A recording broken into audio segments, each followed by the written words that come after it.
Okay, it's recording. Okay, I can see your new book behind you in the background. Oh, yeah, that's Oscar. Oscar? Oscar the Mouse. Wow. What's the book about? It's about friendship and and appreciation. Here's the book. Um, it's written for children of all ages. My aim was to get the children to learn to read, as it says Wow. on the banner behind. Children who can read will succeed, and I still believe that. That's the only one of the first reasons I wrote the book. That's awesome. Okay, so is it okay if you could tell me your life before you went to the service? I went into the Marine Corps. I joined 4 months after Pearl Harbor. They allowed me to stay in school till I finished my degree in civil engineering at Mississippi State University. Then went to boot camp at Parris Island, South Carolina, and then to Quantico, where I got a commission, and then was almost immediately sent overseas to the Southwest Pacific. First to Guam, where I saw a little action, but 10 days later, they flew me and some others officers down to Guadalcanal to join the 6th Marines. And I stayed there until March, when we embarked on a ship, and we eventually ended up on Okinawa invasion, April the 1st, 1945. Wow. And I stayed there until the summer, and then we went back to Guam to prepare for Japanese invasion. And then the war was over with the atomic bombs. And then we were sent to Tsingtao, China, which is out on the coast. The reason we were there is because it had such a great port, and there was an airfield 8 miles out of town that the U.S. did not want the communist government of China to take over.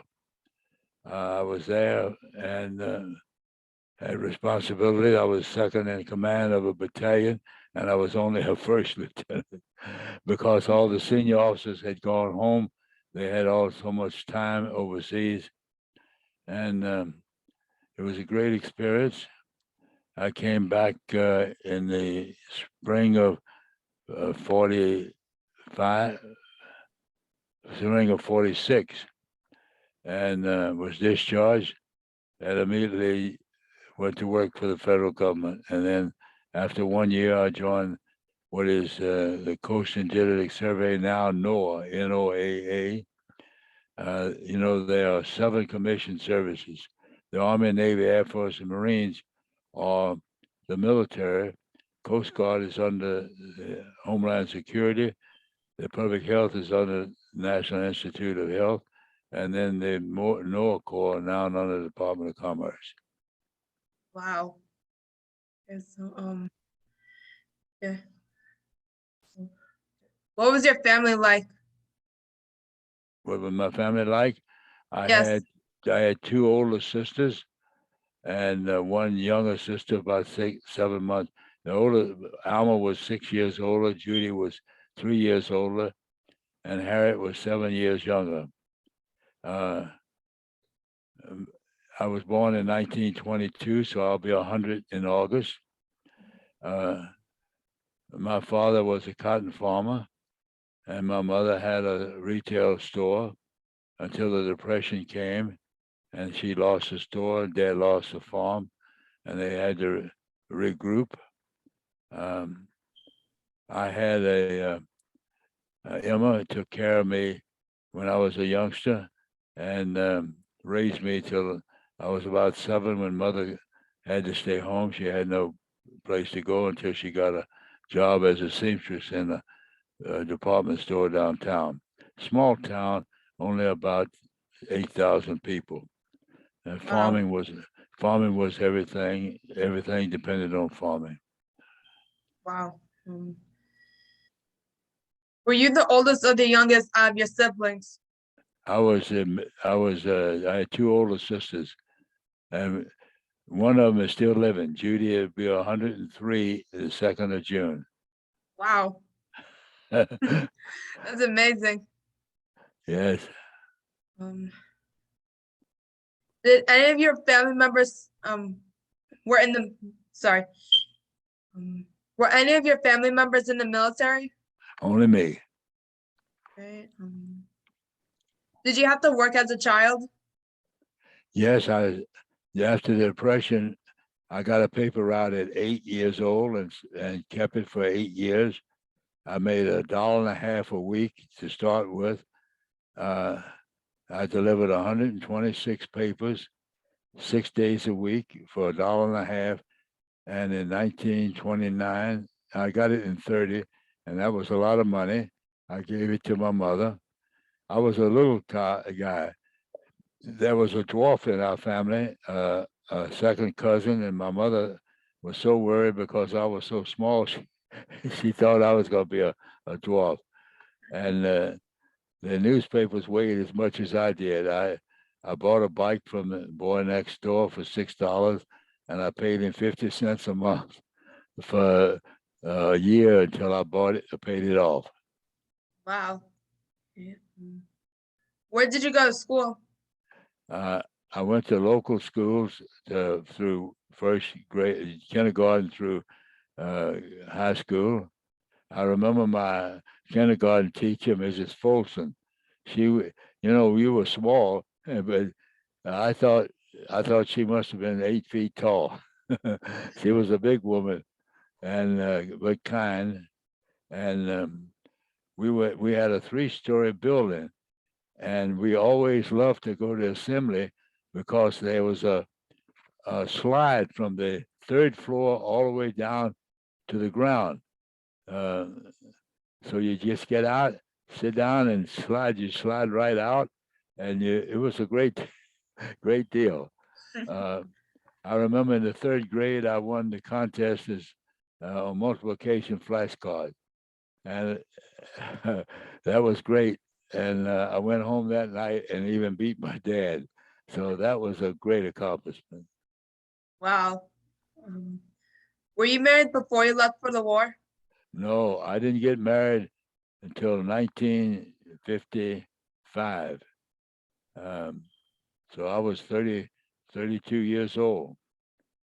Wow. And I traveled a lot. The government sent me on board ship, and then I had a 2-year assignment with the Air Force on a top secret project, flying with the Air Force on a B-29, and our longest flight was from Keflavik, Iceland to Fairbanks, Alaska, where we went over the North Pole, and we lost an engine there, an engine after we got to land, and the 3rd engine quit just as we were landing. And I've always said God gave engine number 4 an extra minute so that we could live. Okay, after the bombing of Pearl Harbor and America entering World War II, were you drafted or did you volunteer? Well, it was the times were so mixed up. We didn't know where Pearl Harbor was, and we had to go to the library at college to see where it was. And we all had a very spirit we wanted to do what we could for our nation. So I immediately joined the Marine Corps. But to join the Marine Corps, you had to have a birth certificate. So I went down to Jackson, Mississippi, to the vital statistics and asked for a birth certificate, and they couldn't find it. And finally, I found out I was 19 years old, and the first time I'd ever found out I had another name. My name was Leonard Samuel Baker. I had gone by Samuel Baker. Matter of fact, I have my Boy Scout merit badge here that and a certificate. It says Sammy Baker. So, uh, it was different times then. It really was. Everybody was so concerned about how do we save our nation. Yeah, I remember another World War II veteran interviewed. He said that people were so angry that the Japanese bombed Pearl Harbor that they wanted to go kick butt, get out, and go on with their lives. Yeah. Hmm. Yeah, I can only imagine what it must have been like.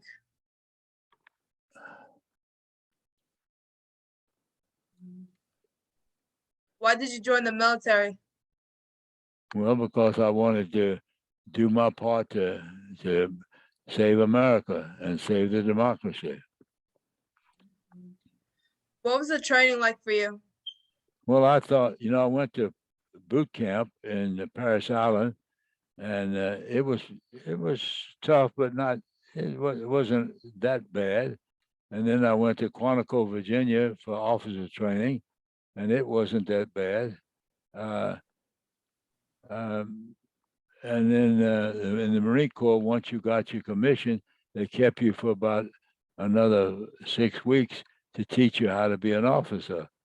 Um, I remember the maitre d' from the Waldorf Astoria hotel in New York came down for a day, and he taught us how to, uh, if you had set up for a fancy dinner, you had all the knives and forks and spoons, how to start eating from the outside, and you use the spoons going in, and how to pull the chair out for the ladies so that uh, you would be a proper gentleman.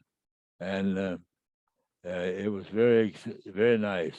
Um, but the thing that I found going through Quantico was that on the weekends we could go to Washington, and we had been studying government and seeing the buildings of the Supreme Court building and the Capitol and the Senate office building and the Library of Congress, and we were able to go there and visit those buildings. You know, I had never traveled more than 150 miles from my hometown until the Marine Corps sent me train tickets to a boot camp at Paris Island, and I took an overnight train from Memphis to Atlanta and got there late, and so I had to spend the night in a hotel there in Atlanta, and then we got to Paris Island, and then we took the train to New York, and then then the government sent me from uh, Camp Lejeune, North Carolina, all the way over to Camp Pendleton to go overseas. So I saw a lot of the country, and it was great because I love to travel. Yeah, I wish I could travel too. I mean, I never traveled outside the country. Well, but you are young. Hmm. Join the Peace Corps. You get a chance to go outside the U.S. Yeah, which military branch were you placed in? in the Marine Corps. Um, which unit were you assigned to? I was assigned to the 6th Pioneer Battalion of the 6th Marine Division. What was your rank? I was a second lieutenant until about a year before I got out of the Marine Corps. Then I was promoted to first lieutenant. After your after your training was complete, where were you stationed at? Well, they sent me to Camp Lejeune, North Carolina, to become an engineering officer, and I found it exciting there. Um, they assigned me, they gave me a Jeep and said to visit all the engineering sites. The first thing I saw on the list was a desalination plant out on the coast. So I drove out there, and there was this man running a machine, boiling water and cooling the steam, and the results were fresh, clear water. But the hot brine came into a bucket, and I looked down there, and there was something red in there. And I said to him, "What is that?" And he said, "That's a crab." And I had never, been back in Mississippi. We didn't have crabs. The only thing we had was crawfish. And so I said, "Is it good to eat?" He said, "Oh, it's wonderful." And I asked him where he got it. He said, "Take the net and walk down these mosquito uh, canals that the CCC had dug, and you'll find one." And I made it a point to go there every day to have my crab. Okay, when and where were you deployed? Well, in June of 1944, early June of 44, I was sent to Hawaii first, and they were there for about 7 days. And then the Jeep driver came up and he says, "Lieutenant Baker?" I said, "Yes." He says, "You have to be down to the ship right away." And so I he took me down there, and that was this enormous passenger ship. And I went aboard, and they said, your platoon will arrive in about an hour. So I got my place where I was going to spend my bunk, and I went and had something to eat and came out, and the bus came up with bars all over the windows, and two Marine sergeants came out with pistols on their sides, and then the crew came out. 13 of the mottless looking crew you ever saw. They were Marines in the brig who had been given a choice. You go to combat, and if you don't mess up again, you get an honorable discharge. If you don't, we'll discharge you now as dishonorable discharge, which was a very bad mark against them.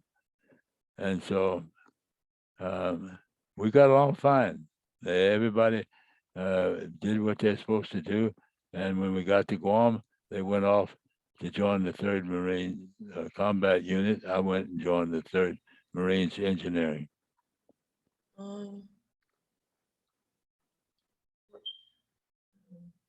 Did you do it after you were deployed? Did you do anything before you and your unit went out to wire? Meaning before you went to enemy territory / going to fight the enemy?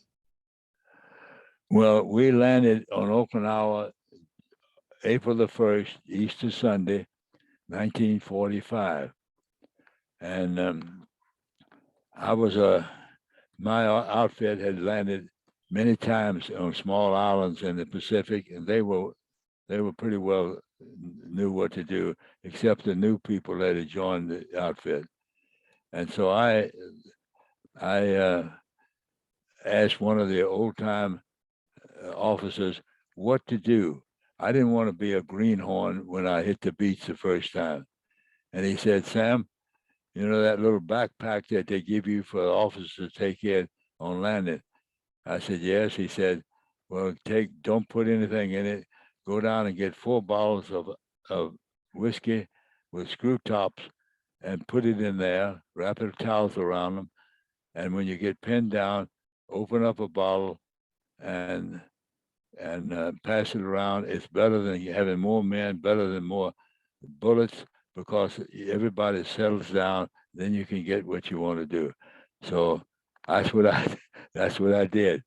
And the night before, I took a bottle down and shared it with my platoon. And the next morning, there were battleships and big heavy cruisers and destroyer escorts, and then the rocket boats, and all of them firing at the beach. And it was so, your confidence really went up. And then when we passed the rocket boats, I took out my binoculars and looked at my sergeant. Anderson had made a number of landings before. Said, "Lieutenant, what do you see?" And I said, "I see somebody standing up." So he says, "Light up." And I said, "Andy, what are you doing?" He says, "Lieutenant, if there's fire on the beach, nobody stands up." Sure enough, the Japanese had decided to leave the beach and concentrate in a certain area back on the island. And so we landed without any trouble, and that was it was supposed to be the fourth wave. The tanks got hung up on the coral reef, so they wasn't there, and we were the third wave. And we advanced until we got past the airport, Kadena Airport. Then we came back to the beach, found a mountain site, and at noon we were unloading ships, and we unloaded till about midnight, and then the weather got too bad, and we stopped. And then the next day we started from sun up to sundown or later, and we did that for a month, unloading people and supplies. Is there a fight or battle you remember? I didn't hear you. Is there a fight or a battle you remember? I wasn't on the front lines.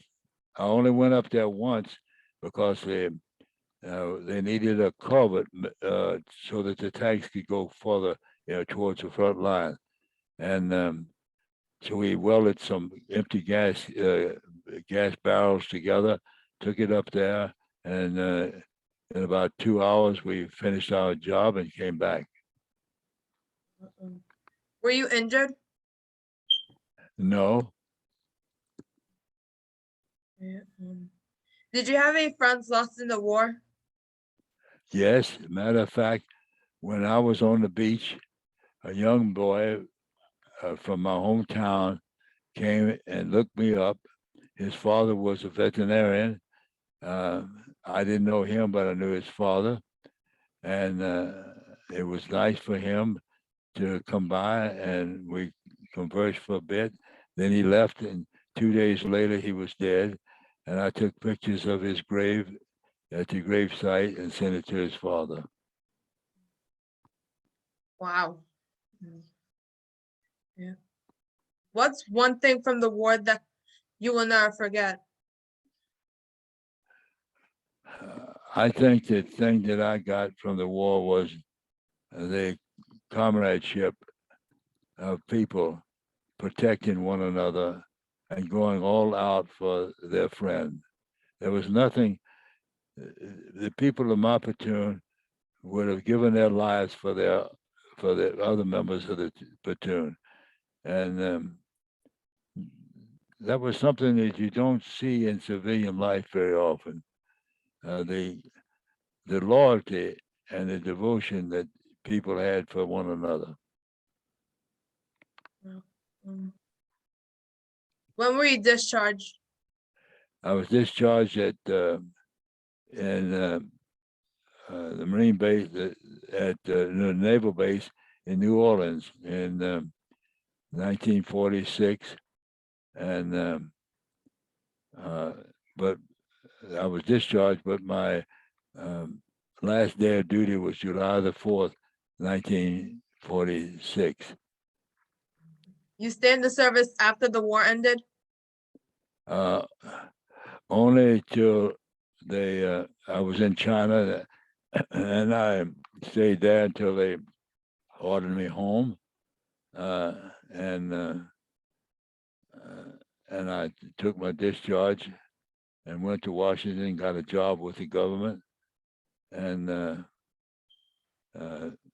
was working for the government. Started work for the government on the 2nd of July, and I was discharged on the 4th. So I got 2 days of double time. Did you have any long or short-term injuries? No. What was your life like after you were discharged? Well, it was good. People thank you for your service. I talked to a lot of my friends. I lost some of my classmates. A very good friend, Hubert. I don't remember Hubert's last name, but he became a Western Union telegraph key operator. And when the war started, he joined the Navy and was killed at Pearl Harbor. I'm sorry to hear that. And then 2 of my classmates joined the Navy and became pilots, and both of them crashed. One in my hometown when he was failed to pull out of a dive that he was making. Some got hurt, And but I didn't stay home like some of the people. I got a job with the government right after the war doing safety surveys of airports, and so I was away from home. Um, but I took the local paper and I kept up with everything. Oh, okay. Was the transition from being out of the military difficult? Not really. Not to me, it wasn't. Because you have to realize there were so many jobs available that you didn't have time. Once you decided you wanted to go into work or whatever, it was available for you.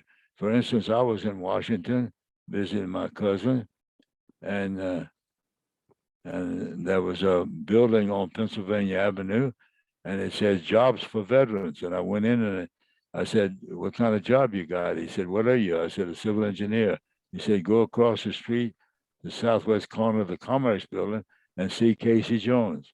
And I went there. Mr. Jones said, "I'll give you a professional grade 2 right away. We need you here by the 4th of July, or the 1st of July, or the 2nd."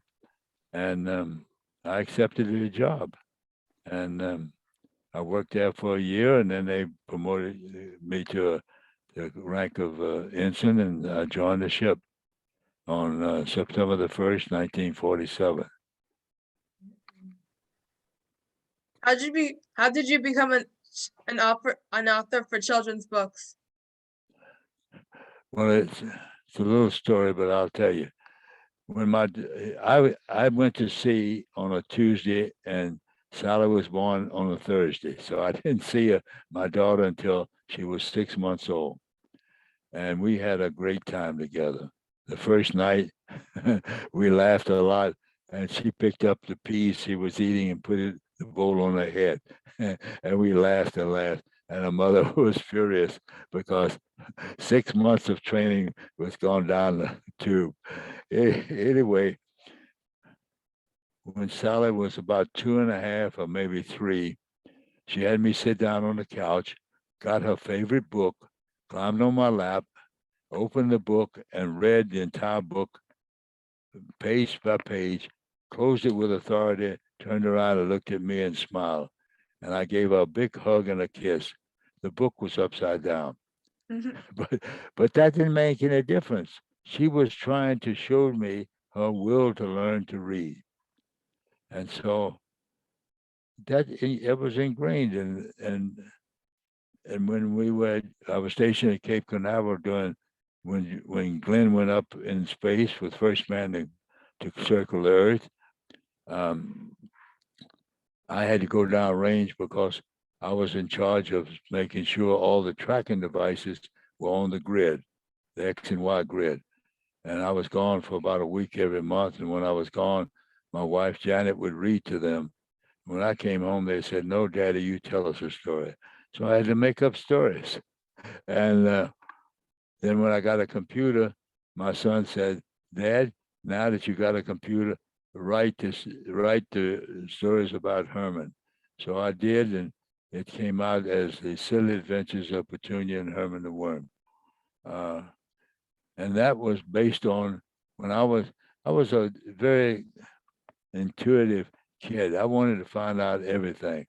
My father used to grow cucumbers a lot on the farm, and so we always had 10 gallons of dill pickles on the back porch, and we needed dill. And so we grew a lot of dill in the backyard, and there were big worms about 4 inches long on there. And I didn't know what would happen to them, so I took some of them off and put them in a shoebox and fed them. And then they went in the puma stage, where they go in and then they morph it inside their shell, and they come out as black butterflies, swallowtail butterflies. And I put them on my hand and take them outside, and they dry off, and then they fly away and never came back. And so I created a story of Herman, the worm that had a face and hands, and he could talk. And it was it was fun doing it. And then as a child, I also had a white rat as a pet. Somebody gave me a rat. She was about that long, and her tail was about that long. And when you say rat, most people will cringe.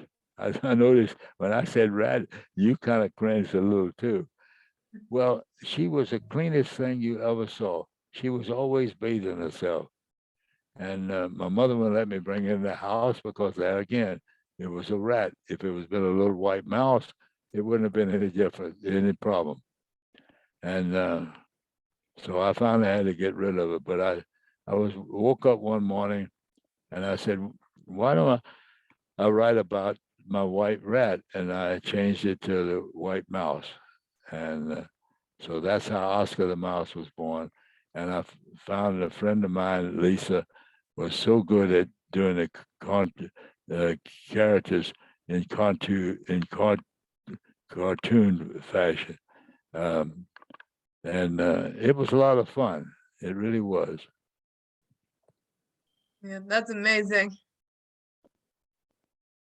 Yeah, were you given any medals or awards? No, no, only everybody that's in the organization gets a ribbon for being there. And you got a combat ribbon.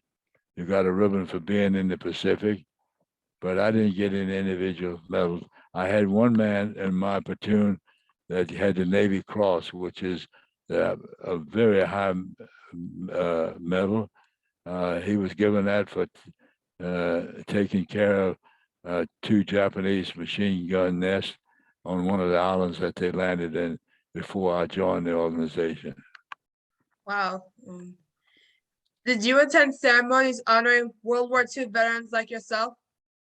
Yes, I've been to the World War II Memorial in Washington, D.C. Wow. Would you go back to where you fought? Well, Okinawa was a farming island. They were not very happy because the Japanese didn't treat them very well. So the people on Okinawa, many of them welcomed us as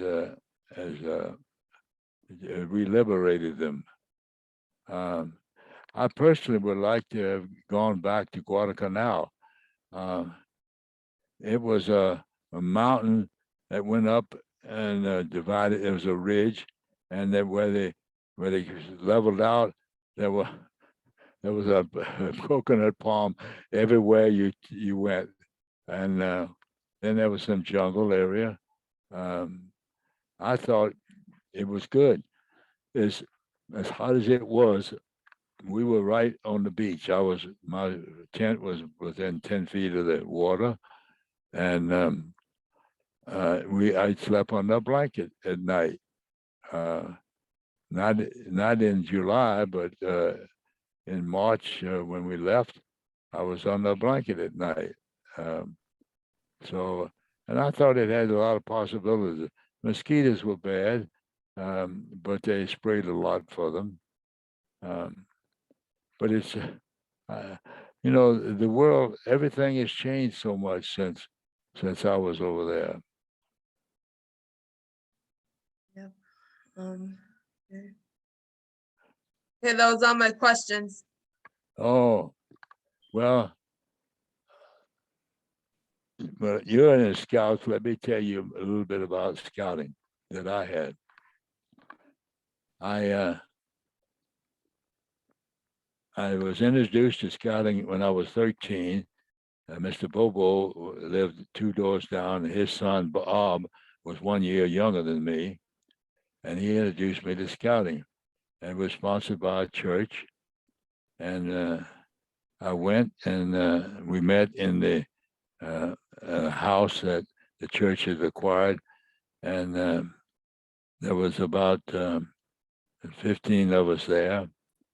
and the scoutmaster was a former football star at my hometown, and was quarterback at Ole Miss University, Chester Curtis. A great guy with very good credentials, and I liked him a Wow. lot. And I liked what the Boy Scouts had to say about honesty, integrity, loyalty. Uh, I bought into that, and I still believe in it today. To me, honesty is the number one priority in anyone's life. Yeah, and If you sorry. if you tell the truth, you don't have to remember what you said. Um, and I liked it, and they made me patrol leader. It was a Cobra patrol, and I disliked snakes like a fashion. And I rose up, and I got my sash here to show. Wow. Um, and that's the Eagle badge at the Amazing. bottom. And surprisingly enough, many of the things I learned in scouting, I used during the war. It's amazing. You learn things like tying knots and how to build fires and cooking out in the open and making camp. They all helped, and it it made you. Other people stopped and looked because you knew what you were doing. You'd done this before. So I think scouting is great, um, and I applaud you for what you're doing in scouting. And it's Thank you. amazing. It's amazing that here you are in Savannah, right? I'm not in Savannah. Oh, you're not? Mm-mm. Oh, I thought you were. No. Oh, okay. Well, it's amazing that you're in the Girl Scouts, and I knew somebody from the first Girl Scout troop in America.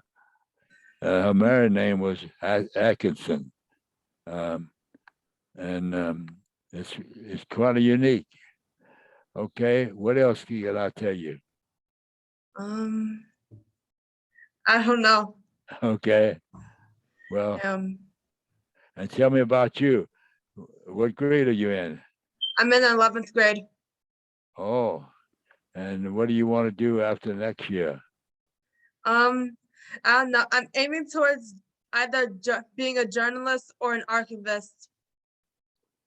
Oh, are you good at writing? Yes, people say I'm very good at it. Well, I tell you that typing on the computer is so good because it corrects all your spelling mistakes. Yep. uh, well, I wish you well. Have you got a university that you want to go to? Not yet. Ever since I took the PSATs, I've been getting emails from colleges ever since. Oh, you must have done well. Yep. Yes, I did. And just kind of amazing because some people think I can use my Girl Scout Gold Award for college applications. Well, that's nice. I Hmm. wish you well and live life to the fullest. And remember, education is the key. Yes, it is. If you look at life, the people who succeed the most, education is the key. Mhm. Thank you for the interview. Thank you. Thank you for letting me interview you. Bye bye now. Yeah. Bye. Bye. Mhm.